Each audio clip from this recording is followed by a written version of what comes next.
దేవునికి స్తోత్రము. క్రీస్తునందు ప్రియ దేవుని బిడ్డలారా, ఈ ఉదయకాల సమయంలో కూడి వచ్చిన మీ అందరికీ ప్రభువైన యేసుక్రీస్తు పేరిట శుభాభివందనాలు.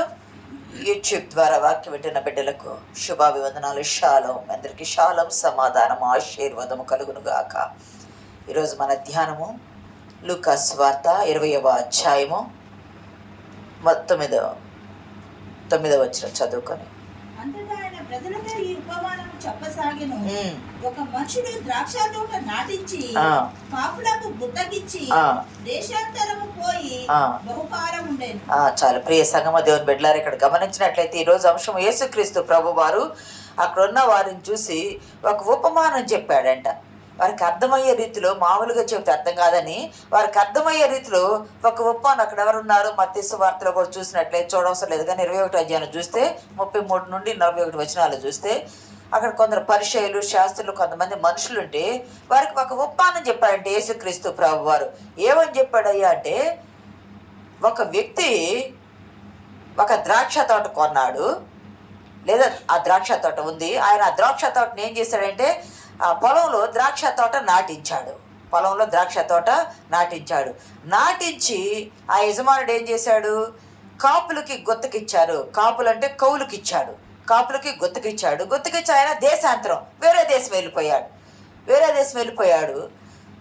అయితే వాస్తవంగా ద్రాక్ష తోట వేసిన తర్వాత పంట ఎన్ని సంవత్సరాలకు వచ్చింది అంటే 5 సంవత్సరాలకు వచ్చింది. లేవియా ఖండం ప్రకారము 5 సంవత్సరాలకు వచ్చింది. 5 సంవత్సరాల తర్వాత అంట ఆయన ఏం చేశాడంటే ద్రాక్ష తోట పొలం అయింది. ద్రాక్ష తోట నాటాడు. ద్రాక్ష తోటకి కాపుల్ని అంటే పనివారిని పెట్టాడు. ఎవరిని? కౌలుని పెట్టాడు. దానిలో పని చేయడానికి పనివారిని కూడా ఏర్పాటు చేసుకున్నాడు. అంత మాత్రమే కాదు, ఆ తోట చుట్టూతా కూడా కంచె వేశాడు. ఇంకా ఏం చేశాడంటే తోటలో తొట్టిని తొలిపించాడంట.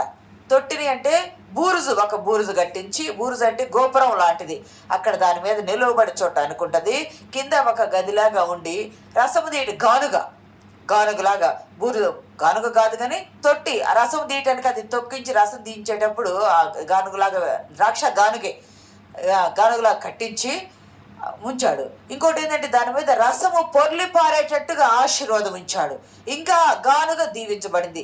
సామెతలు 3:10లో ద్రాక్ష రసం అంట పొర్లి పారితే ఆశీర్వాదము. అంతేకాదు గానుగ దీవించబడింది. ద్వితీయోపదేశ కాండం 15 అంటారు. సామెతలు 3:10 చూడండి ఒకసారి. సామెతలు 3:10. అప్పుడు నీ కొట్లలో ధాన్యము సమృద్ధిగా నుండును, నీ గానుగులో నుండి క్రొత్త ద్రాక్షరసము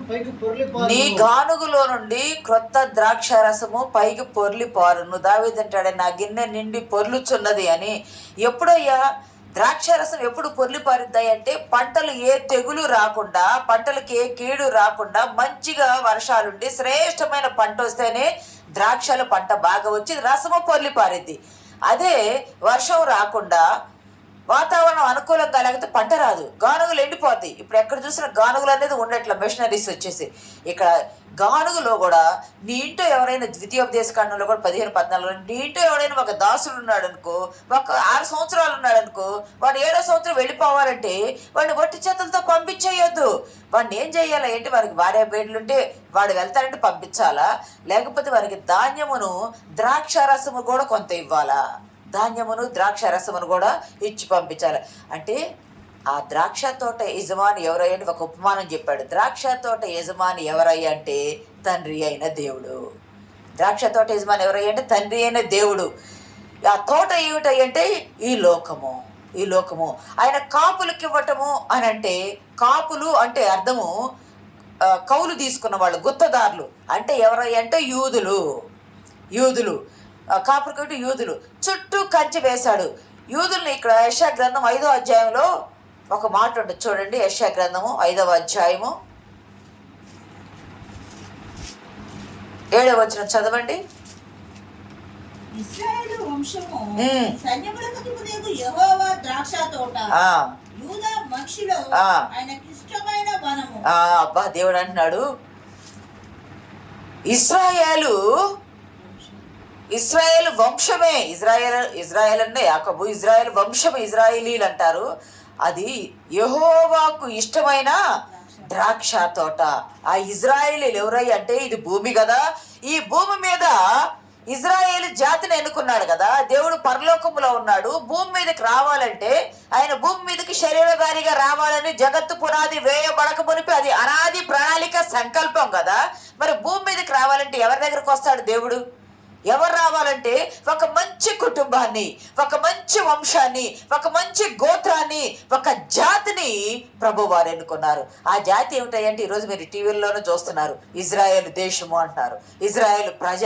ఆ ఇజ్రాయేల్ని అబ్రహామును పిలిచి ఎన్నుకొని యాకోబుని ఇజ్రాయేల్గా మార్చి నీవు నా జాతి అయ్యా, నీవు నా జాతి, నీవు నా సొత్తు, నువ్వు నా శ్వాసం అంటాడు. ఇంకా చూడవలసిన ఇర్మియా గ్రంథంలో అంటాడు, నేను ఇశ్రాయేలు నా శ్వాస గోత్రము, అంటే ఆ సొంత గోత్రం, ఆ గోత్రములో నుండి నేను రాబోతున్నాను, నా గోత్రము ఇశ్రాయేలు. చూస్తారు ఒకసారి ఇర్మియా గ్రంథము చూడండి 51:19.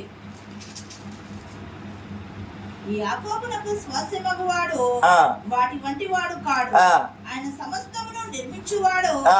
ఇశ్రాయేలు ఆయనకు స్వాస్యముగానున్న గోత్రం, సైన్యములకు అధిపతియగు యెహోవా అని ఆయనకు పేరు. పరలోకపు దేవుడు భూమి మీదకి రావాలనుకుంటున్నాడు కదా. ఆయన గోత్రం ఏమిటి? పరలోకంలో ఉన్న దేవుని గోత్రం ఏమిటంటే ఇశ్రాయేలు శ్వాస గోత్రం అంట. యోధా గోత్రపు సింహమా అంటారు కదా, శ్వాస గోత్రము అంటే. అందుకని ఇశ్రాయేల్ని అనుకొని ఈ లోకాన్ని, ఇజ్రాయేల్ని, యెరూషలేముని, ఇజ్రాయేలు తోట వనము అంటే, ఇజ్రాయేల్ అంటేనేమో దేవుని ద్రాక్ష తోట.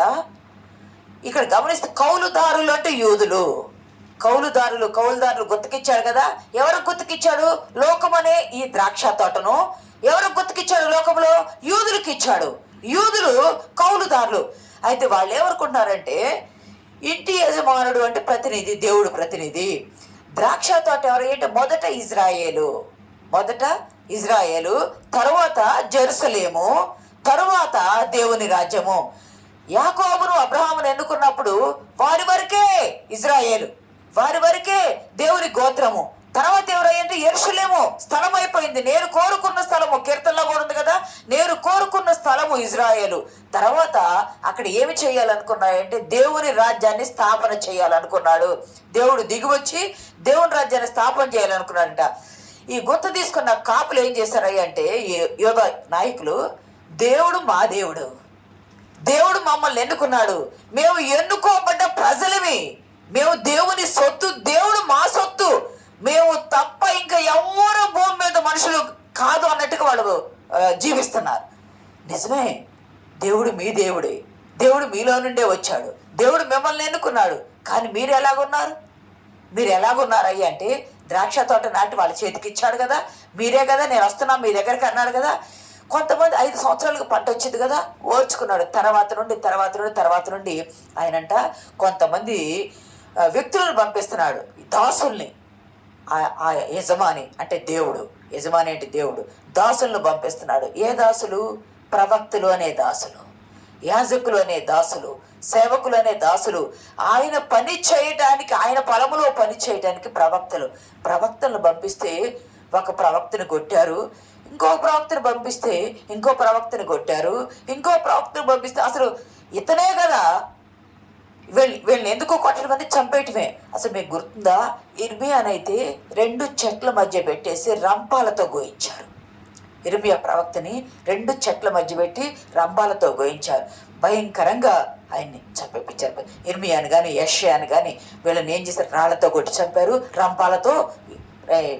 వాక్యంలో ఉంది కదా ఎబ్రిలో, రాళ్లతో కొట్టారు, రంపాలతో కోయించేశారు, భయంకరంగా చేశారు.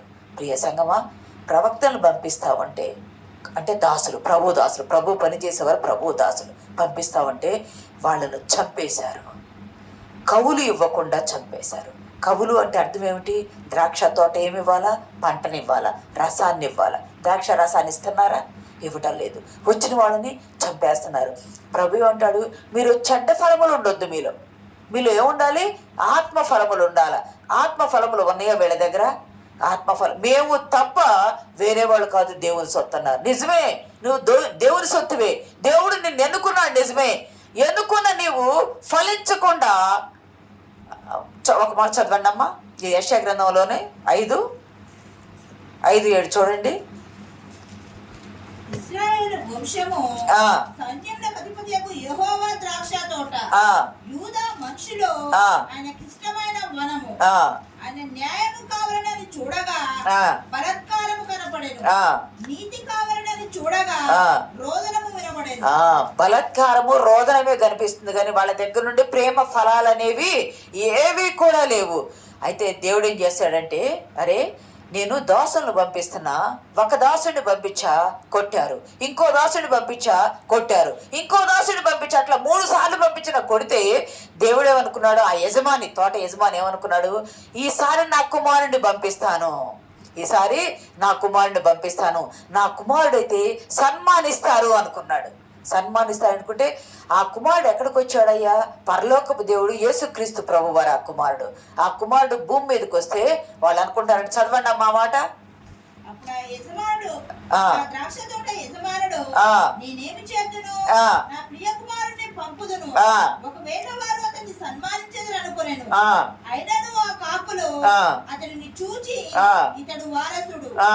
ఈ స్వాస్థ్యము మనదగునట్లు ఆ. ఇతన్ని చంపుదగునట్టని ఒకరితోనొకరు ఆలోచించు. ఇతడు వారసుడు. ప్రవక్తలు పంపించాడు, అంటే దాసులను పంపిస్తే దాసుల్ని కొట్టి గాయాలు చేసి పంపించారు. అట్లా రకరకాలుగా పంపించిన గాయాలు చేసి పంపిస్తే చివరికి కుమారుడిని పంపించారు. చివరికి కుమారుడు అంటే స్వాస్యం. ఈ భూమి అంతా అయింది, ఈ భూమి అంతా అయింది. తండ్రి తర్వాత వారసత్వం కుమారునికి వస్తుంది. కాపులకు ఎందుకు వస్తుంది? కాపులకు రాదు కదా. అయితే వాళ్ళు ఏమనుకున్నారంటే, ఈ కుమారుడే అసలు వారసుడు, ఈ కుమారుడే వారసుడు, ఈ వారసుడిని చంపేస్తే ఇదంతా ఏమైంది, మనదైపోయింది, ఇదంతా మనదైపోయింది, శ్వాస మనదైపోయింది అని కుట్ర చేశారు. అక్కడ రోదనము అను ఏమినిపించిందమ్మా, రోదనము, బలాత్కారము. ప్రియ సంగమా, వాళ్ళు ప్రభువును చేర్చుకోవాలా. ప్రభువును చేర్చుకోకుండా ఏం చేశారంటే, కౌలు అడగటానికి రాగా వారి వద్ద నుండి నీతి ఫలాలు అనేది ప్రభు ఏం కోరాడు, నీతి ఫలాలు కోరారు వాడి దగ్గర నుండి. నీతి ఫలాలు రాకపోగా తిరస్కారం చూపించారు. మీకు గుర్తుందా, ఆ కౌలుదారులు ఏమనుకున్నారంట, ఇతనిని చంపుదాము. ఈ మాట అన్నప్పుడు మీకు ఇంకొక మాట ఎక్కడన్నా ఏదైనా గుర్తు రావాలా. ఆదికాండం 37వ అధ్యాయం 20వ వచనం చూడండి ఒకసారి. 37. లాబాను అతనితో, ఆ. నీ కటాక్షము నా మీదనున్న యెడల ఆ. నా మాట వినుము. ఆ. నిన్ను బట్టి యెహోవా నన్ను ఆశీర్వదించినని ఆ. శకునము చూసి తెలుసుకుంటున్నానని చెప్పాను. 37వ అధ్యాయము. అక్కడున్న ఒక గుంటలో పారవేసి ఆ. దుష్టముఖము వీన్ని తినివేసినని చెప్పుదాము. ఆ. అప్పుడు వీన్ని కలలే మగును చూపుము రండని ఒకరు వీనిని పట్టుకొని వీనిని చంపుదాము రండి అని అనుకున్నారు. 20వ వచనం చూసావా, వీని చంపి ఇక్కడున్న ఒక గుంటలో పారవేసి. అన్నదమ్ములు అనుకుంటున్నారు యేసుక్రీస్తు ప్రభువారిని. ఈ కౌలుదారులు ఏమనుకున్నారు, ఈ కుమారుడు వీనిని చంపితే శ్వాసం ఏమైంది, మనదైద్ది. అంటే వాళ్ళ హృదయంలో ఎంత చెడు నివాసం చేస్తుంది. దేవుడు నాకు కౌలుకిచ్చాడు, నాకు ఇచ్చిన పని యజమాని నాకు కౌలుకిచ్చాడు, ఆ కౌలును నేను చేసుకోవాలని, కౌలు మాత్రమే చేసుకోవాలా, దానిలో నువ్వు పండు తినవచ్చు, నువ్వు రసం తీసుకోవచ్చు, రసం త్రాగవచ్చు. కౌలు ఉంటే కౌలు వరకు నువ్వు తీసుకోవటం న్యాయం ఉంది. కౌలు నువ్వు చేసిన పని తీసుకొని కౌలు ఇవ్వటంలో న్యాయం ఉంది. కానీ నువ్వు పండు తిన్నావు, నువ్వు రసము తీసుకున్నావు, కౌలు యజమాని వస్తే కౌలు ఇవ్వకుండా వచ్చిన కుమారుని చంపుదము రండి. ఆది కాండములో యేసేపును అన్నదమ్ములు అనుకున్నారు కదా, చంపుదము రండి అని. ఇక్కడ కూడా ఈ కౌలుదారులు అంటే ఇశ్రాయేలీలు ఎవరయ్యా అంటే కాపులే, కానీ శ్వాస గోత్రం అన్నారు కదా, అన్నదమ్ములే కదా. ప్రభు వారిని చంపడానికి వారు ఆలోచన చేశారు, కుమారుని చంపడానికి ఆలోచన చేశారు. ప్రియ కుమారుడు, నా ప్రియ కుమారుని పంపిణీ మత్తయిలో ఉంటది ఈ మాట. మార్కు 12:6లో చూడు, మార్కు 12:6లో. అప్పుడు శ్వాసము మనదగునని తనలో తాను చెప్పుకొనిరి. ప్రియ సంగమా, దేవుని బిడ్డలారా, ఇక్కడ గమనించినట్లయితే ఆయనకి ఇష్టమైన వనము, యోధా మనుషులు ఆయనకి ఇష్టమైన వనము. ఐగుప్తులో నుండంట ఒక ద్రాక్షావళిని తెచ్చాడు ఆయన. ఐగుప్తులో నుండి ద్రాక్షావళిని తెచ్చి నిక్కమైన ద్రాక్షావళిగా నాటాడంట. ఐగుప్తులో నుండి నేను ఒక ద్రాక్షావళిని తెచ్చాను, ఆ ద్రాక్షవల్లిని తెచ్చి మంచి నేలలో ఒక ద్రాక్షవనాన్ని నేను నాటాను. నాటితే ఈరోజు ఆ ద్రాక్ష మీకు గమనించారా? ఏసేబుని నుండి ఐగుప్తు నుండి ద్రాక్ష వల్లని తెచ్చాడు కదా. ఐగుప్తు నుండి ఏసేబు తర్వాత యాకోబు మొత్తం వచ్చేసి తీసుకొచ్చి యెరూషలేము ప్రాంతంలో నివాసం చేశారు. కానీ ఆ ద్రాక్ష వనములో మంచి ఫలాలు వస్తాయి అనుకుంటే మంచి ఫలాలు రాకుండా ఏమొచ్చినాయి అంటే కారు ద్రాక్షాలు వచ్చినాయి. కుమారుని చంపుదాము రండి అని అనుకున్నారు. ఆయన చంపడం వల్ల ఏమవుతుందంటే నిరాకరించారు. 118వ కీర్తనలో ఒక మాట ఉంటుంది, 22-23లో ఒక మాట ఉంటుంది. 118, 22-23. ఇల్లు కట్టువారు నిషేధించిన రాయి మూలకు తలరాయి ఆయను. అది యెహోవా వలన కలిగినది, అది మన కన్నులకు ఆశ్చర్యం. ఇల్లు కట్టువారు నిషేధించిన రాయి. గమనిస్తే కుమారుడిని పంపి, అయ్యా ఈయన నా కుమారుడు, మీరు కౌలు ఇవ్వండి అంటే కౌలు ఇవ్వలా. కారు ద్రాక్షాలు వచ్చేసినాయి వారిలో నుండి, వారి హృదయంలో నుండి వచ్చేసినాయి. ద్రాక్ష తోటలో మంచి రసమే ఉంది, యూదులు మంచివారే, కానీ హృదయం ఎలా ఉంది? ప్రభువునకు వ్యతిరేకంగా ఉంది. అయితే ప్రభు ఇక్కడ ఏమన్నాడంటే, మీరు నిరాకరించారు, నీ పరలోకము నుండి కుమారుడిని పంపించా కదా. ఆ కుమారుడు ఎవరాయి అంటే మూలరాయి. ఆ కుమారుడు ఎప్పుడున్నాడు? ఇప్పుడు 2000 సంవత్సరాల క్రిందట పుట్టాడా? కాదు, భూమి పుట్టక మునిపే ఉన్నాడు, తండ్రితోనే ఉన్నాడు. మీకు గుర్తుందా? ఆదాము అవ్వలు పండు తిని పాపం చేసి వాళ్ళ బయటికి పంపించాలనుకున్నప్పుడు తండ్రి కుమార పరిశుద్ధాత్మ ఏమనుకుంటారు? రండి, వీళ్ళు కూడా ఫలము దీని మనలో ఒకరి వంటి వారు అవుతారేమో. చూడండి, అది ఆదికాండము 3:22. అప్పుడు దేవుడైన యెహోవా, ఇదిగో మంచి చెడ్డలను ఎరుగునట్లు ఆదాము మనలో ఒకటి వంటి వాడు ఆయన. యెహోవా అన్నాడు, ఇదిగో మంచి చెడ్డలు ఎరుగునట్లు ఆదాము మనలో ఒకని వంటి వాడాయను. ఎవరితో అంటున్నాడు ఆ మాట? కుమారుడితో. దేవుడు, తండ్రి అని దేవుడు ఎవరితో అంటున్నాడు? ఇదిగో ఆదాము మంచి చెడ్డలను ఎరుగునట్లు మనలో ఒకని వంటి వాడవుతాడు, కాబట్టి తన చెయ్యి దాచి జీవవృక్ష ఫలం తీసుకొని నిరంతరం జీవిస్తాడేమో అని చెప్పి అక్కడి నుండి పంపివేశాడు. తండ్రి అయిన దేవుడు ఎవరితో అంటున్నాడా అంటే కుమారుడు పరిశుద్ధాత్మతో మాట్లాడుతూ ఉన్నాడు. ఆదాము పండు దీని వద్దన్న పండు దీని పాపం చేశాడు కదా. పాపం చేసిన ఆదాము నిత్యము జీవవృక్షం దీన్ని మనతో బ్రతుకుతాడేమో అని అతను బయటికి పంపివేద్దాము అని తండ్రి కుమారునితో చెప్తూ ఉన్నాడు. కుమారుడు ఎప్పుడు ఉన్నాడు? సృష్టిలోనే ఉన్నాడు, ఆరంభంలోనే ఉన్నాడు కుమారుడు. అయితే కుమారుడు శరీరం దాల్చి భూమి మీదకి కుమారుడు యేసుక్రీస్తు ప్రభు వారికి వచ్చారు. ప్రియ సంఘమా, గమనిస్తే ఇక్కడ ఎంత యేసుక్రీస్తు ప్రభు వారి మరణం అంతా ఈ ఉపమానంలో చెప్పబడింది. మరణం అంతా తండ్రి ఒక ద్రాక్ష తోట తీసుకున్నాడు. ఆ ద్రాక్ష తోట ఈ లోకములో మంచి భూమిలో అంటే యెరూషలేము ప్రాంతంలో కాపులకి గొత్తకిచ్చాడు. కాపులు అంటే యూదుల్ని ఎన్నుకున్నాడు. ఈ లోకములో యెరూషలేము ప్రాంతాన్ని ఎన్నుకున్నాడు, ఇజ్రాయేల్ను ఎన్నుకున్నాడు, ఆ యూదుల్ని కౌలుదారులుగా చేసుకున్నాడు. తన దాసులను పంపించాడు కౌలియమని. తన దాసులు అంటే ప్రవక్తలను పంపించాడు కౌలియమని. తన దాసుల్ని 3 దఫాలుగా పంపించిన ప్రవక్తల్ని తన దాసులు కొట్టి చంపారు. చివరికి ఇంకా వీళ్ళు పంపిస్తే లాభం లేదు, దాసులు నేనే వెళ్ళాలని చెప్పి తన కుమారుడిని లోకానికి పంపించాడు. ఆ కుమారుడు యేసుక్రీస్తు ప్రభువారు. ఆ యేసుక్రీస్తు ప్రభువారు వచ్చినప్పుడు వీళ్ళు అనుకున్నారంట, ఈ కౌలుదారులు అనుకున్నారంట, ఇతను కుమారుడు, ఇతనే శ్వాసము, ఇతన్ని కానీ చంపేశామంటే ఆస్తి మొత్తం మనదే అయింది అని అనుకొని ఆ కుమారుడినంట కొట్టి చంపేశారంట.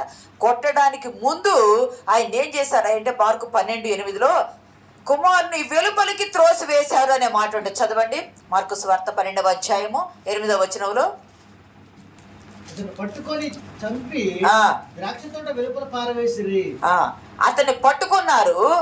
ఎక్కడ చెప్పారంటే చంపడానికి ముందే కుమారుని త్రోసివేశారు.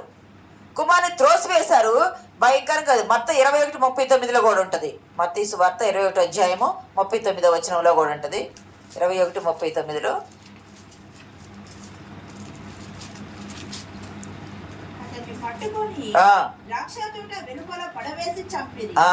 అతనిని పట్టుకొని ద్రాక్ష తోట వెలుపల. అసలు ఎంత ప్రవచన నెరవేర్పు!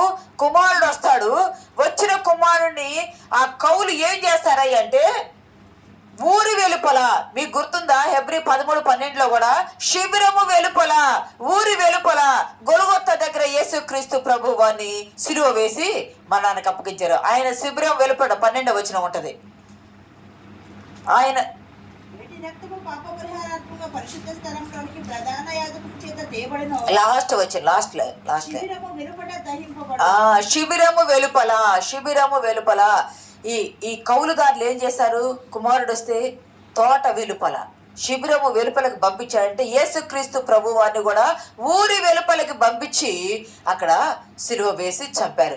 గమనించండి, మంచి యేసుక్రీస్తు ప్రభు వారు ఈ లోకానికి వస్తే మంచి మరణము కూడా ఆయనకి ఇవ్వలేదంట, మంచి సమాధి ఆయనకి ఇవ్వలేదంట, మరణములో మర్యాద కూడా ఇవ్వలేదంట. మరణం అంటే ఈ సంస్కారం చేస్తారు కదా, మరణ సంస్కారం చేస్తారు కదా, అంటే పెట్టె చేయటం కానీ లేదా ఏదైనా చేయటం కానీ సంస్కారం అనేది కూడా చేయలేదంట ప్రభువునకు. యూదులు కుమారుడు కదా, వారసుడు కదా, ఈ లోకానికి వారసుడు కదా, వారసత్వాన్ని అంగీకరించకుండా కొట్టి బయటికి చంపివేశారు.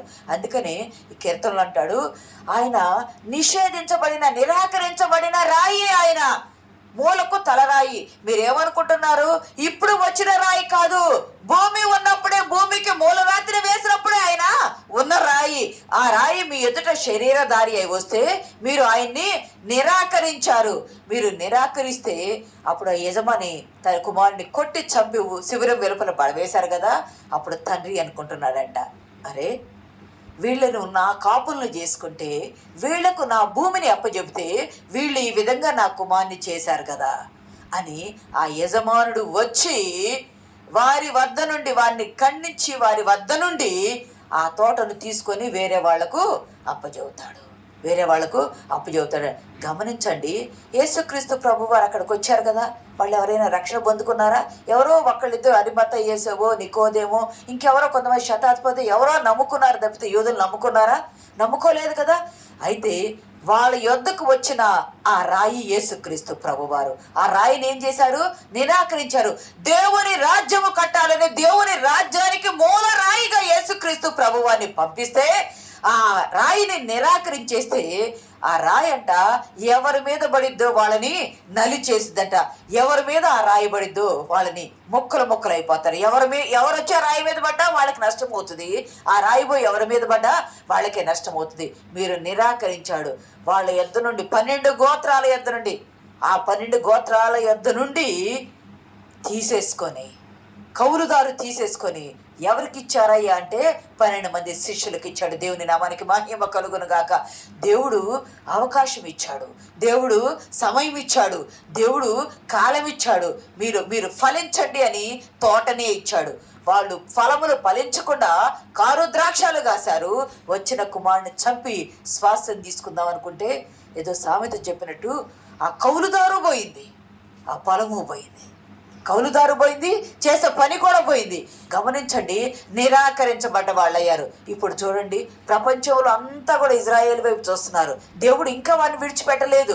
వారి పట్ల దయ ఉంది, కరుణ ఉంది. కానీ అందుకే విజయం పొందుకుంటున్నారు, ఏ విషయంలో విజయం పొందుకుంటున్నారు. కానీ రక్షణ భాగ్యం లేకుండా పోయింది. రక్షణను తిరస్కరించారు. ఇంత గొప్ప రక్షణను నువ్వు నిర్లక్ష్యం చేస్తే నువ్వు ఎలాగో తప్పించుకుంటావు? వాక్యంలో ఉంది కదా, నిర్లక్ష్యం చేశారు. ఆయన్ని కొట్టి వెలుపలకు చంపారు. వారి యొద్ద నుండి అది వేరే వాళ్ళకి ఇచ్చాడంటే వేరే వాళ్ళు ఎవరయ్యంటే శిష్యుల ద్వారా మనకు వచ్చింది. దేవుని నామ చప్పట్టు కూడా దేవుని నామాన్ని కనపడదాం. అన్యులమైన మనకు శిష్యుల ద్వారా మనకు వచ్చింది. ప్రియ సంగమా, దేవుని బిడ్డలారా, కుమారుని పంపితేనే కుమారునే చంపివేశారు. సామాన్యమైన మనుషులను చంపరా? చంపుతారు. నీలో ఏముండాలి అంటే ఆత్మ నడిపింపు ఉండాలి. నీలో ఏముండాలి అంటే కారు ద్రాక్ష ఉండకూడదు. నీలో ఏముండాలి అంటే ఆత్మ ఫలములు ఉండాలి. నీలో ఏముండాలి అంటే దేవుని చిత్తము ఉండాలి. దేవుని చిత్తము లేకుండా ఉంటే నువ్వు దేవుని బిడ్డవి కాలేవు. అందుకనే ఇజ్రాయేలును దగ్గర నుండి కాపుల్ని తొలగించి, యూదులను తప్పించి, కవులను తొలగించి, గుత్త తీసివేసి శిష్యులకు ఇచ్చాడు ఆ దేవుని రాజ్యాన్ని. మీరు వెళ్ళి సువార్త ప్రకటించండి, ఈ భూలోకంలో నా రాజ్యాన్ని స్థాపించండి అని మూలరాయి యేసుక్రీస్తు ప్రభువారు అయ్యారు. పాత ఇశ్రాయేలు కొట్టివేయబడింది, నూతన ఇశ్రాయేలు స్థాపన అనేది జరిగింది. మరి మేము దేవుని బిడ్డలు మేము చెప్పుకుంటున్నారే, దేవుని బిడ్డలు అని చెప్పుకున్న యూదులు త్రొట్టిల్లిపోయారు. దేవుని బిడ్డలు అని చెప్పుకునే యూదులు తొట్టిల్లిపోయారు, పడిపోయారు, వారి జీవితాలు పగిలిపోయేటట్టు అయిపోయినాయి. అంటే హృదయాలు పగిలిపోయేటట్టు, హృదయంలో నీళ్లు నిలవని తొట్లను వాళ్ళు నింపుకుంటూ ఉన్నారు. ప్రభువు నింపుకోలా. ఈ ప్రభువు రాయి. అందుకే యేసుక్రీస్తు రక్షణ రాక ఆ రక్షణను నిర్లక్ష్యం చేశారు. దేవాలయాన్ని చూసి మురిచిపోయారు. నువ్వేమిటయ్యా దేవుని రాజ్యం అంటున్నావు? నువ్వు దేవుని రాజ్యం, మాకు అసలు ఎంత స్వర్ణ దేవాలయం ఉంది, సొలొమోను కట్టిన దేవాలయం ఉంది, హేరోదు కట్టిన దేవాలయం ఉంది, నువ్వేమిటి మా దేవుడు దేవాలయంలో ఉన్నాడని అనుకుంటున్నారు. ప్రభువు అన్నారు, నువ్వు దేవాలయాన్ని చూసి మురిసిపోతున్నావేమో. రాతి మీద రాయి లేకుండా పడగొట్టబడిద్ది అని చెప్పారు. ప్రభువు 30 సంవత్సరం లోపు చెప్పిన ఆ మాట 70వ సంవత్సరం టైటస్ చక్రవర్తి ఆయన ఆధ్వర్యంలో క్రీస్తు శకం 70వ సంవత్సరంలో యెరూషలేము దేవాలయం పడగొట్టబడితే ఇప్పటి వరకు 2000 సంవత్సరాలు అవుతున్న ఇప్పటి వరకు యూదులకు దేవాలయం లేదు. సునగోగులని చిన్న ఇటువంటి దేవాలయాల్లో ఆరాధన చేస్తున్నారు కానీ దేవాలయం లేదు. అప్పుడు కట్టిన దేవాలయంలో ఉన్న వెయిలింగ్ వాల్ దగ్గర ఏడ్పులు అప్పుడు కట్టారు కదా గోడ, దేవాలయపు గోడ ఉంది కదా, ఆ డూమ్ ఉంది కదా, ఆ డూముకి వెనక పక్క ఉన్న గోడ సొలొమోను కట్టిన దేవాలయపు గోడ. అది ఆ గోడ దగ్గర నిలబడి, తండ్రి నీవు మళ్ళీ ఇప్పుడు వస్తావు, మెస్సయ్యని ఇప్పుడు పంపిస్తావు, వచ్చిన యేసుక్రీస్తు ప్రభువాన్ని గుర్తించలేదు, ఊరి వెలుపలకు తీసుకెళ్లి కుమారుని చంపివేశారు, మళ్ళీ నీవెప్పుడు వస్తావయ్యా అని ప్రార్థన చేస్తాం. రీసెంట్గా మెస్సయ్య రాబోయే సూచనలు ఉన్నాయని బెంజమిన్ నెతన్యాహు చెప్పాడు. రీసెంట్గా 2-3 రోజుల క్రిందట మెస్సయ్య రాబోతున్నాడు, ఈ యుద్ధాలన్నీ జరగటము అనుకుని మెస్సయ్య రాబోతున్నాడు ఇప్పుడు అనుకుంటున్నారు. మెస్సయ్య వచ్చి 2000 సంవత్సరాలైంది. వారు గుర్తించలా. ప్రియ సంగమా, రక్షణ గొప్ప విషయం ఏమిటంటే రక్షణ వారు త్రోసివేశారు. వారు త్రోసివేయటాన భూమి మీద ఉన్న సకల జనులైన మనకు, అన్యులమైన మనకు ఆ రక్షణ వచ్చింది. వారు త్రోసివేయకుండా తీసుకుంటే వారితోనే అంతమైపోయేది. వారు త్రోసివేయబట్టే మనకు వచ్చింది. గమనించండి, ఆ రాయి ఏమిటంటే 1 పేతురు పత్రిక, ఒక మాట చూసుకుని ముగించుకుందాం. 1 పేతురు పత్రిక 2వ అధ్యాయము 4 నుండి చదవండి. మనుషుల చేత విసర్జించబడినను దేవుని దృష్టికి మనుషుల చేత విసర్జించబడిన, యూదుల చేత విసర్జించబడిన, దేవుని చేత ఏర్పరచబడిన అమూల్యమును సజీవమైన రాయి. మీరు మూల రాయిని తృణీకరించారు. కీర్తనలో 118లో చెప్పిన ప్రవచన నెరవేర్పు జరగాలి కదా. ఆ మూలరాయి యేసుక్రీస్తు ప్రభువారు సజీవమైన రాయి. ఆయన్ని మీరు తృణీకరిస్తే మీ యొద్ద నుండి దేవాలయం వెళ్ళిపోయింది, మీ యొద్ద నుండి దేవుడు వెళ్ళిపోయాడు, మీకు దేవాలయం కూడా లేదు. ఇప్పుడు నూతన ఇశ్రాయేలు రాజ్య స్థాపన జరిగింది. ఆ నూతన ఇశ్రాయేలు రాజ్య స్థాపన క్రైస్తవ సంఘము, అది శిష్యుల ద్వారా జరిగింది. ఆ క్రైస్తవ సంఘములో సజీవమైన రాయిగా యేసు ప్రభు వారు ఉన్నారు, మూల రాయిగా ఉన్నారు. అంటే క్రీస్తు అనే పునాది మీద కట్టబడిన సంఘం కదా. ప్రియ సంగమ దేవుని బిడ్డలారా, మనము విశ్వాసంతో ఆయన యందు ఉంచాలి. వాళ్ళు మూఢభక్తి చూపిస్తారు. యూదులు ఎంత మూఢభక్తి అంటే కనీసం మనుషులను కూడా టచ్ చేయడానికి ఇష్టపడినంత మూఢభక్తి చూపిస్తారు. అంత మూఢభక్తి చూపిస్తారే. మరి ప్రభు వస్తే మీరు ఎందుకు తృణీకరించారు అంటే వారు ఎరగలేదు. ప్రభువా తండ్రి వీరేమి చేస్తున్నారు, వీరు ఎరగలేదయ్యా, నన్ను కుమారుడని వీరు ఎరగల, దేవుని కుమారుడని చెప్పుకున్నందుకే దేవదోషం చేస్తున్నారు. ఆయన సిలువ వెలుపలకు వేసి సిలువ వేశారు. మనకు కూడా రక్షణ వచ్చింది. ఆ రక్షణను మనం నిర్లక్ష్యము చేయకూడదు. క్రీస్తు అనే మూలరాయి మీద, పునాది మీద మన విశ్వాసము కట్టబడింది, క్రైస్తవ సంఘం కట్టబడింది. మరి మనం ఏం చేయాలయ్యా? వాళ్ళని చూసి మనం ఏం చేయాలంటే వాళ్ళేమో సిలువ వేసి ఆయన తృణీకరించారు. ఆయన తృణీకరించబట్టే మనకు రక్షణ వచ్చింది. ఆ రక్షణ మన హృదయాల్లో పెట్టుకొని ఆ రక్షణను మనము నిర్లక్ష్యం చేయకూడదు. ఆయన యందు విశ్వాసం ఉంచాలి, ఆయన యందు నమ్మిక ఉంచాలా. ఆయన యందు విశ్వాసం ఉంచిన వాడు ఎన్నడూ కూడా సిగ్గుపడడు. గమనించండి, ఎంతటి సమస్య అయినా పరిష్కారం చేసే ప్రభువు మనకు తోడుంటే సమస్యను మనం ముందు పెట్టుకుంటున్నామే కానీ ప్రభువును ముందు పెట్టుకోవటంలా. ఈ కౌలుదారుల వలె ఉంటున్నాము, కుమారుని కొట్టి వెలివేసే వారి వలె ఉంటున్నామే కానీ కుమారుని లోనికి, హృదయంలోనికి, కుటుంబంలోనికి, సంఘంలోనికి, జీవితంలోనికి ఆహ్వానించి ఆయనను ఆరాధించేవారుగా మనము ఉండాలా. యూదుల వలె, కాపుల వలె ఉండకూడదు. ద్రాక్ష తోటలో పనిచేసే సేవకులుగా మనం ఉండాలా. ప్రియ సంగమా, ఆయన రాజ్య వ్యాప్తి కొరకు మనం దాసుల వలె ఉండాలి. ఆ దాసులు అయితే కొట్టబడి చంపబడ్డారు, కుమారుడు అయితే కొట్టబడి చంపబడ్డాడు. కానీ నూతన ఇశ్రాయేలు స్థాపనలో ఇప్పుడు కూడా సేవకుల మీద, విశ్వాసుల మీద, సంఘాల మీద కూడా ఎక్కడ ఘోరమైన దాడులు జరుగుతున్నాయి. మరి నార్త్ ఇండియాలో ఎక్కువ జరుగుతూ ఉన్నాయి, ఇక్కడ కూడా అక్కడక్కడ జరుగుతూ ఉన్నాయి. అయినప్పటికీ దేవుని రాజ్య వ్యాప్తి ఆగదు. అక్కడ దేవాలయం పడిపోయింది, కానీ 2000 సంవత్సరాలైన క్రైస్తవ సంఘము కొనసాగుతూనే ఉంది. దేవుని నామానికి మహిమ కలుగును గాక. దేవుని రాజ్య స్థాపన, ఇశ్రాయేలు రాజ్య స్థాపన. ఐగుప్తు నుండి నేను ఒక ద్రాక్షవల్లిని తెచ్చి తిని, నిక్కమైన ద్రాక్షవల్లిని నాటి తిని, అది కారు ద్రాక్షలు ఫలించింది అంటే వారు కారు ద్రాక్షలు ఫలించారు. కానీ ఆత్మ ఫలములతో క్రైస్తవ బిడ్డలు ఫలించాలని ప్రభువు కోరుకుంటున్నాడు. మనం ఆత్మ ఫలములు ఫలించి ఆయన రక్షణను నిర్లక్ష్యము చేయక ఆయన సువార్తను ఇతరులకు ప్రకటించే వారుగా ఉండేటకు పరిశుద్ధాత్మ దేవుడు మనకు సహాయం దయచేయను గాక. ఆమేన్.